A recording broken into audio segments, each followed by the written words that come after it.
ಸಂಕೇಶ್ವರದ ಬಳಿ ಹೆದ್ದಾರಿಯಲ್ಲಿ ದರೋಡೆ ಕೇಸ್ಗೆ ಸಂಬಂಧಪಟ್ಟಂತೆ ಬಿಗ್ ಟ್ವಿಸ್ಟ್ ಸಿಗ್ತಾ ಇದೆ.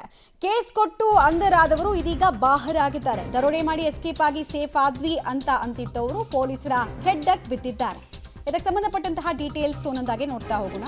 ಕೋಟ್ಯಾಂತರ ರೂಪಾಯಿ ಹಣವನ್ನ ಸಾಗಿಸ್ತಾ ಇದ್ದ ಕಾರನ್ನ ಬೆನ್ನಟ್ಟಿ ದರೋಡೆ ಮಾಡಿದವರನ್ನ ಕೊನೆಗೂ ಬಂಧಿಸಿದ್ದಾರೆ. ನಕಲಿ ಗನ್ನನ್ನ ತೋರಿಸಿ 1 ಕೋಟಿಯಷ್ಟು ಕ್ಯಾಶ್ ಅನ್ನ ಅಲ್ಲಿ ಎಕ್ಸ್ಟಾರ್ಷನ್ ಮಾಡಿರ್ತಾರೆ. ಕಾರ್ ನಂಬರ್ ಪ್ಲೇಟ್ ಅನ್ನ ಬದಲಾಯಿಸಿ ಮಹಾರಾಷ್ಟ್ರಕ್ಕೆ ತೆರಳಿರ್ತಾರೆ. ಮಹಾರಾಷ್ಟ್ರದಲ್ಲಿ ನವನೀತ್ ಹಾಗೂ ಸೂರಜ್ನನ್ನ ಅರೆಸ್ಟ್ ಮಾಡಲಾಗಿದೆ. ಇಲ್ಲಿ ತನಕ ಈ ದರೋಡೆಕೋರರಿಂದ 1,17 ಲಕ್ಷದಷ್ಟು ಹಣವನ್ನು ಜಪ್ತಿ ಮಾಡಲಾಗಿದೆ.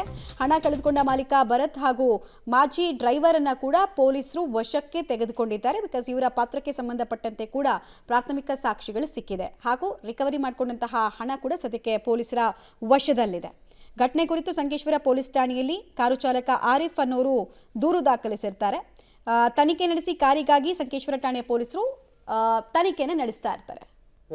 ಪೊಲೀಸ್ ಠಾಣೆಯಲ್ಲಿ ಆಗಿರ್ತಕ್ಕಂಥ ಒಂದು ರಾಬರಿ ಬಗ್ಗೆ ಮತ್ತೊಂದು ಟ್ವಿಸ್ಟ್ ನಮಗೆ ನಮ್ಮ ತನಿಖೆಯಲ್ಲಿ ಕಂಡು ಬಂದಿದೆ.